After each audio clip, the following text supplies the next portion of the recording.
क्यों परेशान हो जाए, मायूस हो जाए, उम्मीदें रहें, ताजा दम रहें, उठ बांध कमर क्यों डरता है, फिर देख खुदा क्या करता है। अपनी जिंदगी में अज़्म मुसम्मम। हमारे यहाँ लोग कहते हैं जी मैं गरीब हूँ, मैं कमजोर हूँ, कैसे बात बनेगी, मैं पिंड दा रवन आला। आप दुनिया में बड़े बड़े लोगों को खंगाल के टटोल के देखें, इन्होंने बड़े बड़े काम किए, किसी गरीब घराने से थे। किसी छोटे, इकबाल के बेटे ने खत लिखा है ना, उसने कहा अब्बा जी आप लंदन में हैं, पैसों की जरूरत पड़ गई है, कर्जा ले लूं। तो डॉक्टर इकबाल क्या कहने लगे तू दियारे इश्क में अपना मकाम पैदा कर, नया जमाना नए सुबह शाम पैदा कर। तू कहता है कि मैं सहारा ढूंढ के आगे जाऊं, अपनी उम्मीद मजबूत कर, दियारे इश्क में अपना मकाम पैदा कर, नया जमाना नए सुबह शाम पैदा कर। और मेरा तरीक अमीरी नहीं फकीरी है, खुदी ना बेच गरीबी में नाम पैदा कर, इस गरीबी में नाम पैदा कर। मायूस ना हो, कमजोर ना हो, मुस्बत रवैया रखें, आगे बढ़ें, अच्छी सोचों के साथ सुबह करें, उठें कि इंशाअल्लाह ताला उजाला अच्छा होगा, हालात बेहतर होंगे। दूसरी बात जो हमने सीरत से सीखनी है वो है अज़्म मुसम्मम, इरादों की पुख्तगी। हमारे यहाँ ना हमारे बच्चे सवेरे कोई प्रोग्राम बनाते हैं, दोपहर को कोई और शाम को कोई नजरिया ही नहीं, कोई सोच ही नहीं। यानी एक बंदे ने MSc कर ली है, MCom कर लिया है, MEd हो गया, उससे पूछते हैं प्रोग्राम क्या है, कहता है बाप समझ नहीं आ रही। भाई जब आपको 40 साल तक 30 साल तक समझ ही नहीं आ रही तो आप जाएंगे किधर। अज़्म मुसम्मम, कुछ इरादा, कुछ प्रोग्राम, उस पर कोशिश। रसूल पाक अलैहिस्सलाम ने ना अज़्म मुसम्मम से, आप गौर फरमाएं, दुनिया में सबसे कमजोर बंदा कौन होता है?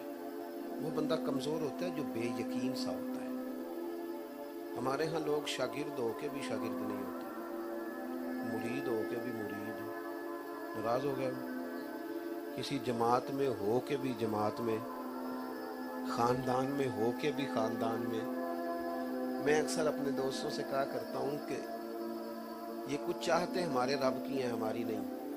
अल्लाह ने जिस खानदान में मुझे चाहा पैदा किया, तो जो दादा अल्लाह ने मेरे लिए पसंद किया मुझे भी पसंद होना चाहिए था। जो चचा, जो मामू अल्लाह ने मेरे लिए पसंद किया है मुझे भी पसंद। ये खुश रहने का तरीका है। दुनिया में सिर्फ खुश वो होता है जो रब की रजा पे राजी रहता है, और जो कच्ची पक्की बातें करता है कमजोर हो जाता है। अज़्म मुसम्मम, इरादों की पुख्तगी। कोई जरूरी है कि आपके साथ सारा जमाना चले, कोई जरूरी है कि फौरी तौर पर सारे हालात ठीक हो जाएं, कोई जरूरी है कि हर बंदा आपसे इत्तेफाक करे। आपका कोई अज़्म हो, घोड़ा जब दौड़ता है ना,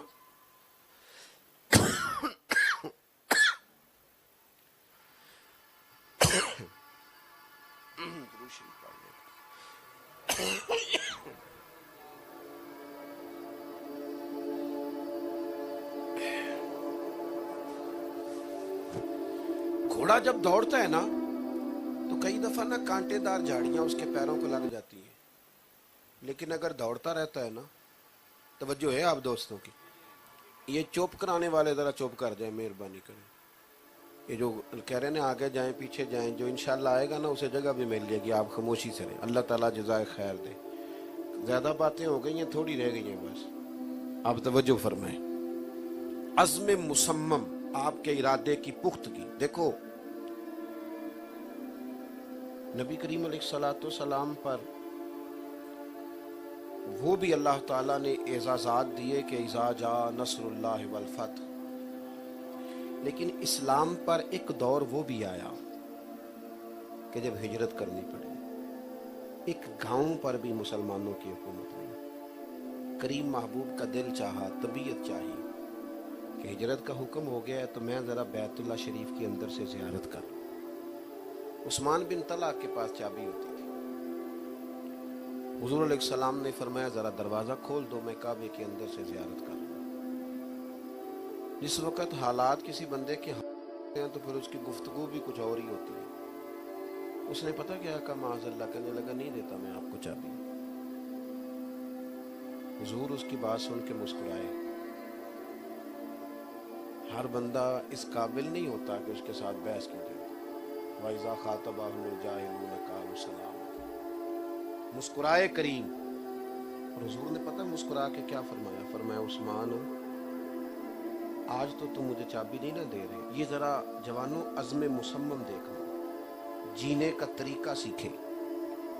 ایک گاؤں پر بھی حکومت نہیں اور حضور مکہ مکرمہ سے نکل رہے ہیں اور 2 لوگ ساتھ ہیں صرف. لیکن کریم فرمانے لگے آج تو تم مجھے چابی دینے سے انکار کر رہے ہو. اور یہ بات مسکرا کے کی، اس طرح نہیں، جذبات میں نہیں. ہمارے ہاں لوگ بات کر رہے ہوتے ہیں تو ان کا وجود کانپ رہا ہوتا ہے، ایسے جذبات میں ہوتے ہیں کہ وہ کئی دفعہ کہنا کچھ چاہتے ہیں، نکل ان سے کچھ اور جاتا ہے. بڑے تحمل میں، بردباری میں، یہ عزم مصمم ہے.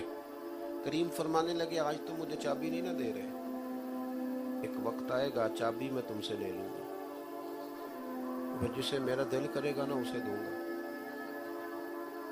اب دیکھیں ان کے لیے وقتی طور پر یہ بات سمجھنا بڑا مشکل تھا، اگرچہ وہ حضور کو صادق اور امین جانتے لیکن مشکل تھا. کیوں؟ کہ ان کا تو خیال تھا کہ ابھی ایک گاؤں پر بھی حکومت نہیں اور ظاہری حالات یہ ہیں کہ مکہ مکرمہ سے نکلنا پڑ رہا ہے.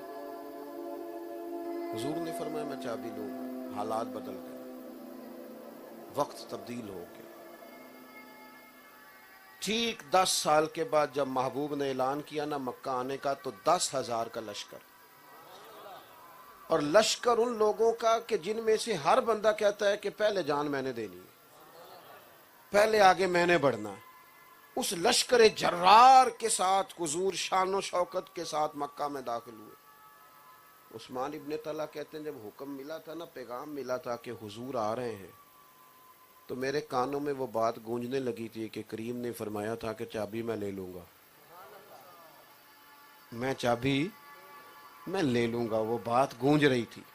فرماتے ہیں آ گئے محبوب، طواف کیا حضور نے، وقت آ گیا. فرمایا بلاؤ نا عثمان. عثمان کہتے ہیں میں نیرا چابی دینے نہیں آیا تھا، میں سزا کے لیے بھی تیار ہو گیا تھا. میں نے بات بڑی تگڑی کی تھی کہ نہیں دیتا آپ کو. ہانپتا کانپتا لرزتا چابی لے کے حاضر بارگاہ ہوا. حضور یہ چابی ہے. محبوب نے دروازہ کھلا بیت اللہ شریف کا، کعبے کے بت حضور نے نکلوائے سے آبا سے. کسی نے کہا تھا کہ کعبہ دیکھا تو تیری بت شکنی یاد آئی، اور جب خلد دیکھی تو تیرا صحن حرم یاد آیا. نبی کریم صلی اللہ تعالی علیہ وسلم نے وہ بت سارے نکالے. عثمان کہتے ہیں میں کونے میں بیٹھا ہوں. جب فارغ ہو گئے نا محبوب سارے بتوں کو نکال کر کے، تو پھر حضور نے آواز دی. فرمایا بلاؤ نا عثمان بن طلحہ. عثمان بن طلحہ کہتے ہیں میں ہانپتا کانپتا آیا، کیونکہ میں تو ذہنی طور پر سزا کے لیے بھی تیار تھا، میرا جرم ہی ایسا تھا. لیکن جب میں حضور کی بارگاہ میں آیا تو وہ جو مسکراہٹ اس دن تھی وہی مسکراہٹ آج بھی تھی. وہ جس کی تسکین سے روتے ہوئے ہنس پڑے، اس تبسم کی عادت پہ لاکھوں سلام.